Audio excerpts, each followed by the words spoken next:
은혜의 자리에 나오신 사랑하는 성도님들, 주님의 이름으로 환영하고 축복합니다. 하나님께서 오늘도 우리에게 때를 따라 도우시는 은혜로 함께하여 주실 줄 믿습니다. 제가 잠시 기도하고 하나님 말씀 보는 시간 갖겠습니다. 살아계신 하나님 아버지, 아침마다 새롭고 또 새로우신 은혜로 우리에게 함께하여 주시는 주님을 바라봅니다. 아버지 하나님, 이 시간 주님의 말씀 앞으로 나아가오니 우리에게 말씀하여 주시고 또 그 말씀을 통해서 힘을 얻는 시간 될 수 있도록 함께하여 주시옵소서. 인도하여 주실 주님을 기대하옵고 예수님의 거룩하신 이름으로 기도드립니다. 아멘. 이 시간 함께 하나님 말씀 보겠습니다. 마가복음 11장 1절에서 19절까지 본문인데요, 성경 봉독은 15절에서 19절까지만 하겠습니다. 제가 15절부터 19절까지의 말씀을 봉독하겠습니다. 그들이 예루살렘에 들어가니라. 예수께서 성전에 들어가사 성전 안에서 매매하는 자들을 내쫓으시며 돈 바꾸는 자들의 상과 비둘기 파는 자들의 의자를 둘러 엎으시며 아무나 물건을 가지고 성전 안으로 지나다님을 허락하지 아니하시고 이에 가르쳐 이르시되 기록된 바 내 집은 만민이 기도하는 집이라 칭함을 받으리라 하지 아니하였느냐. 너희는 강도의 소굴을 만들었도다 하시매 대제사장들과 서기관들이 듣고 예수를 어떻게 죽일까 하고 꾀하니 이는 무리가 다 그의 교훈을 놀랍게 여김으로 그를 두려워함일러라. 그리고 날이 저물매 그들이 성 밖으로 나가더라. 아멘. 작년부터 제가 좀 허리가 안 좋았습니다. 그래서 급작스럽게 체중을 감량해야 되는 상황을 좀 보내야 됐거든요. 그래서 좀 제가 한동안 식단을 따라서 이렇게 체중 감량하기 위해서 노력했던 적이 있는데 저의 주식은요, 고구마 그리고 달걀이었습니다. 그러다 어느 순간부터 제가 고구마를 먹다가 고구마를 끊게 된 계기가 있었어요. 참 이게 일반적으로 아시는 성도님들이 이렇게 들으시면은 참 기가 막힌 이야기일 텐데요. 저는 그때까지 태어나서 처음으로 다이어트라는 것을 해봤기 때문에 저는 고구마가 단백질인 줄 알았습니다. 그래서 열심히 탄수화물 끊고 단백질 먹어야지 하고 고구마를 먹었었는데요, 어느 순간 저희 아내가 그러는 거예요. 고구마가 탄수화물이라고. 제가 그래서 끝까지 우겼습니다. 고구마는 단백질이라고. 나중에 이거 팩트를 체크해 봤더니 고구마는 탄수화물이 맞았습니다. 얼마나 충격적이었는 순간이었는지 모릅니다. 제가 작년에 좀 이런 시간을 보내면서 흥미로운 책 한 권을 접하게 됐어요. 그 책 제목은 팩트풀니스라는 책이었습니다. 그 책을 읽기 전에 서두에 이게 객관식 문제가 좀 나열되어 있거든요. 13문제가 있는데 기본적인 상식으로도 좀 이렇게 풀 수 있는 문제들이라고 생각해서 좀 풀어봤어요. 그런데 제가 몇 문제 맞췄나 나중에 정답을 체크해 봤더니 2문제를 맞춘 겁니다. 아니, 분명히 이렇게 쉬운 거를 내가 2문제밖에 못 맞추다니 하면서 다시 한번 하나하나 팩트를 체크해 갔어요. 그랬더니 제가 알고 있었던 지식 중에 상당히 많은 지식들이 잘못된 지식으로 가지고 있었던 것들, 그런 잘못된 지식을 정말 팩트라고 믿었던 순간들로 살아온 게 참 많다라는 것을 좀 깨닫게 되는 계기가 있었습니다. 그 책을 제가 잠깐 좀 몇 구절을 좀 인용해 드릴게요.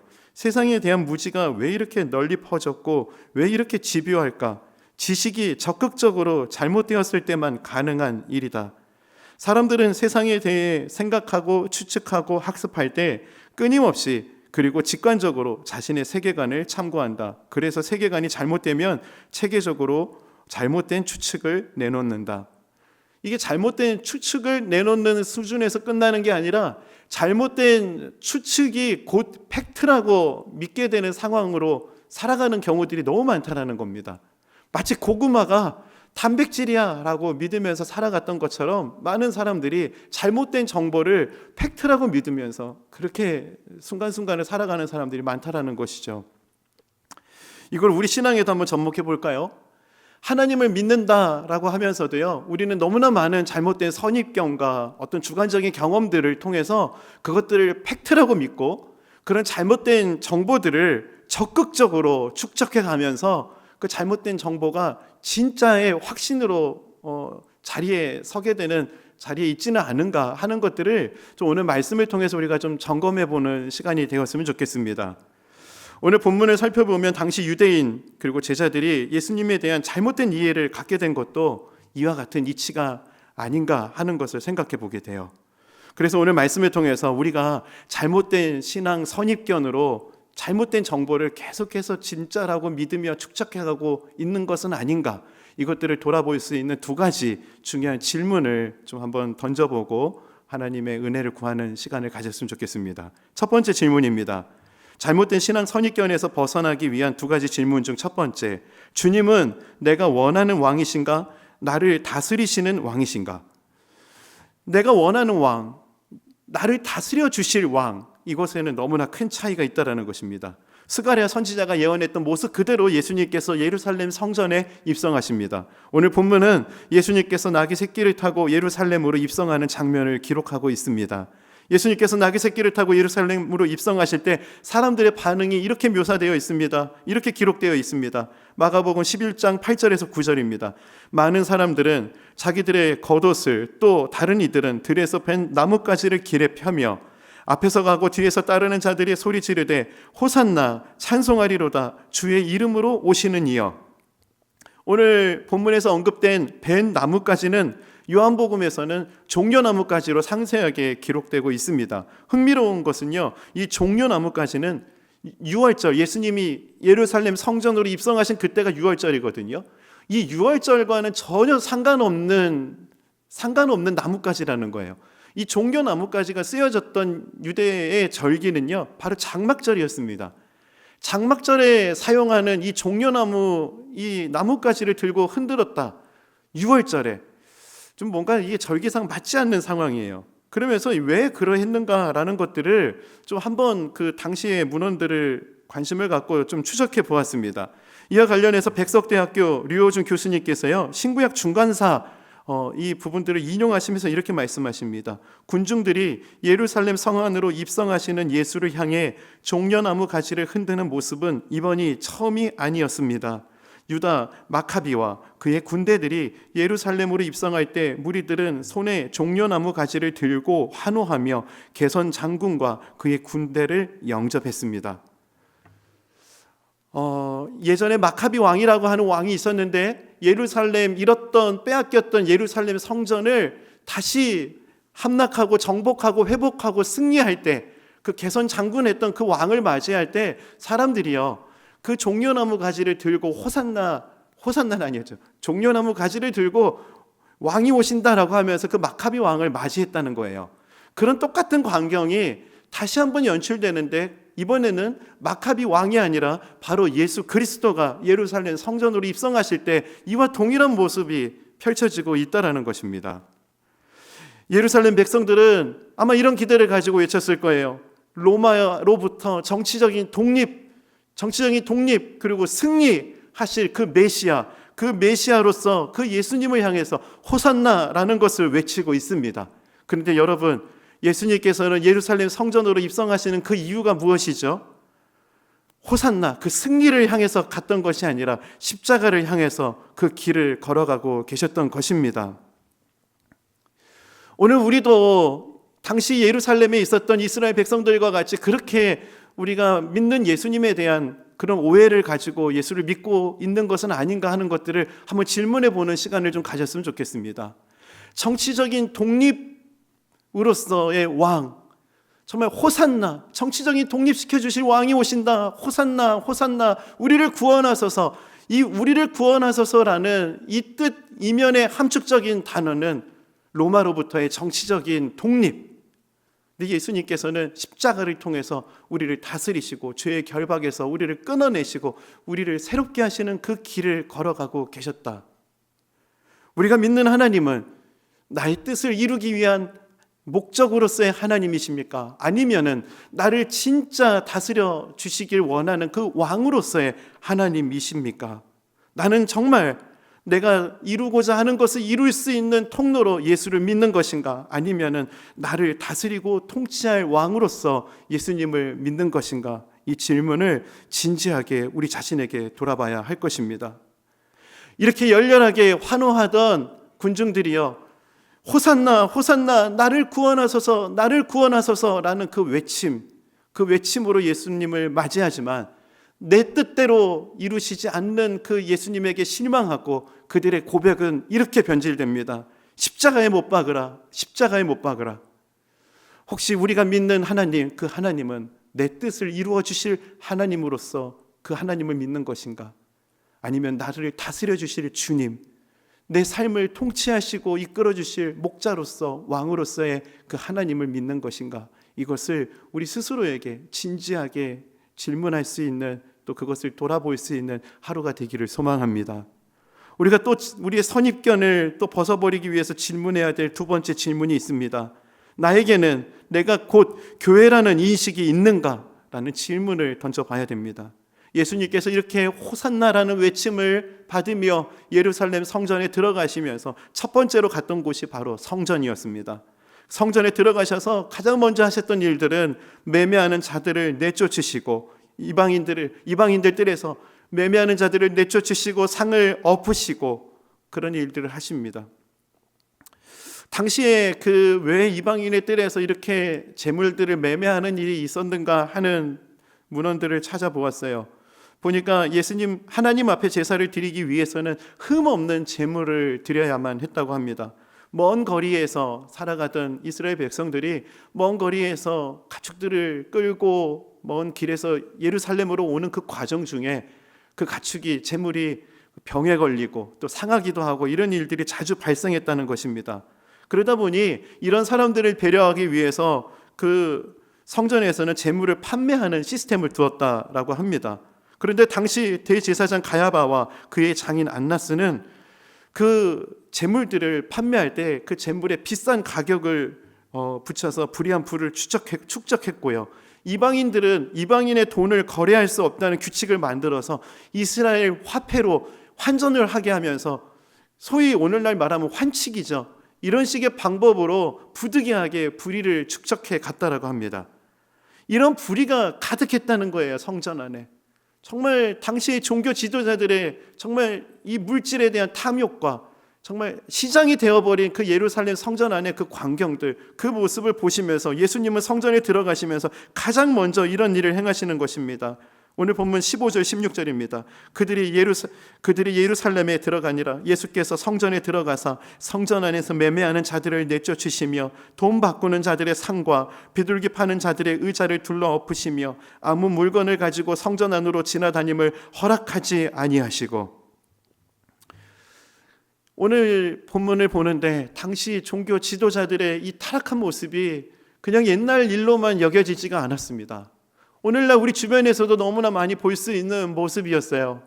오늘날 교회 안에 잘못된 이런 시스템, 정말 잘못된 부를 축적해가면서 시스템을 만들어서 이렇게 하는 모습들, 정말 멀리 있는 모습이 아니었고요.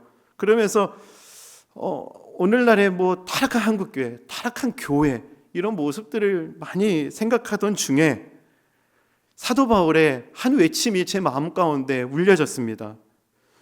고린도전서 3장 16절에서 17절 말씀, 너희가 하나님의 성전인 것과 하나님의 성령이 너희 안에 계시는 것을 알지 못하느냐? 누구든지 하나님의 성전을 더럽히면 하나님이 그 사람을 멸시하리라. 하나님의 성전은 거룩하니 너희도 그러하니라. 바울은 우리가 성전이라고 말합니다. 바울은 바로 성도님이 내가 성전이라고 이야기하고 있습니다.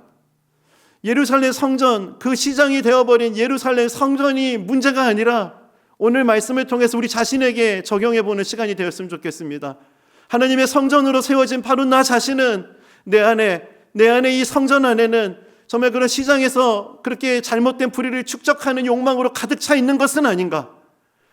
하나님을 찬양하고 하나님을 예배하는 소리, 기도의 소리로 가득해야 되는 그 성전 안에 하나님이 기뻐하시지 않는 말로 가득 찬 것은 아닌가? 하나님이 기뻐하시지 않는 그런 불의한 소리, 잘못된 소리들로 메아리치는 것은 아닌가 하는 우리의 모습을 돌아보아야 한다라는 이 울림이 제 안에는 너무나 컸습니다. 오늘 예루살렘 성전에 입성하셔서 상을 둘러 엎으셨던 그 예수님께서 행하셨던 일들을 돌아보면서 하나님이 오늘 내 안에 오신다면은, 성전인 내 안에 하나님이 내 안에 있는 모습들을 본다면은, 성전인 내 안에 오셔서 지성소를 보고 성소를 보고 내 안에 있는 이방인의 뜰을 보고 그런다면 하나님은 오늘 우리에게 오셔서 어떤 일을 하실까? 참 두렵기도 하고 하나님의 은혜를 구하지 않을 수가 없었습니다. 사랑하는 성도님들, 오늘 예수님께서 행하셨던 이 일들을 보며 교회로 부름받은 우리가 우리의 모습을 한번 돌아볼 수 있는 시간이 되었으면 좋겠습니다. 나 자신이 성전이다. 한국교회가 타락했다. 교회가 부패했다. 그렇게 손가락질했던 그 손을 거두어 드리고 우리 자신이 성전이라는 것을 생각하며 성전인 나 자신은 성전으로서 그 기능을 정상적으로 내 안에 그 성전의 기능이 작동하고 있는가? 하나님의 임재로 충만해야 되는 그 성전, 내 안에는 그 하나님의 임재로 충만함이 있는가? 이 질문을 우리 스스로에게 던져 보아야 할 것입니다. 말씀을 정리하겠습니다. 고구마가 단백질이라고 잘못 여기면서 열심히 다이어트했던 그 모습이 혹시 내가 신앙생활하는 그런 모습은 아닌가 하는 것을 오늘 본문을 묵상하며 참 제 모습을 많이 돌아보는 시간을 가졌습니다. 사랑하는 성도님들은 어떻습니까? 여러분 잘 가고 계십니까? 예수님 잘 믿고 계십니까? 오늘 우리 스스로에게 던져봐야 되는 질문 두 가지. 나는 하나님의 다스림을 원하는가? 정말 하나님의 다스림을 원하는가? 내가 하나님의 성전이라는 것을 인식하고 있는가? 나는 성전으로서 온전한 기능을 하고 있는가? 이것들을 질문해 보며 하나님의 은혜를 구하는 오늘 하루의 시간이 되기를 소망합니다. 오늘 말씀을 좀 정리하면서 찬송가 310장입니다. 이렇게 가사가 쓰여져 있습니다. 하나님의 은혜로 이 쓸데없는 자 왜 구속하여 주는지 난 알 수 없도다. 왜 내게 굳센 믿음과 또 복음 주셔서 내 마음이 항상 편한지 난 알 수 없도다. 왜 내게 성령 주셔서 내 마음 감동에 주 예수 믿게 하는지 난 알 수 없도다. 그렇지만 우리가 아는 한 가지, 내가 믿고 또 의지함은 내 모든 형편 아시는 주님 늘 보호해 주실 것을 나는 확실히 아네. 잘못된 오해에 그런 선입견들이 다 벗겨지고 하나님의 은혜만이 선명하게 우리 가운데 드러나기를 소망하며 오늘 이 찬양을 주님 앞에 함께 고백하길 원합니다. 찬송가 310장 이 시간 함께 고백하시겠습니다. 함께 고백합시다. 하나님의 은혜로 하나님의 은혜로 있을 때 없는 자 왜 구속하여 주는지 난 알 수 없. 2절 고백합시다. 왜 내게 굳센 믿음과 왜 내게 굳센 믿음과 또 복음 주셔서 내 맘이 항상 편한지 난 알 수 없도다. 내가 믿고 또 의지함은 내 모든 형편 하시는 주님 늘 보호해 주실 것을 나는 확실히 내가 믿고 또 의지함은 내가 믿고 또 의지함은 내 모든 형편 하시는 주님 늘 보호해 주실 것을 나는 확실히 아네. 이 시간 하나님의 은혜를 구합시다. 하나님 예수를 믿되 잘 믿기를 원합니다. 하나님 잘못된 것들을 진짜라고 여기며 그 길을 걸어가지 않게 하여 주시고 진리의 빛, 은혜의 빛을 비추사 하나님을 온전히 잘 믿을 수 있는 그 길로 우리를 인도하여 주시옵소서. 말씀 기억하며 이 시간 합심해서 함께 기도하시겠습니다.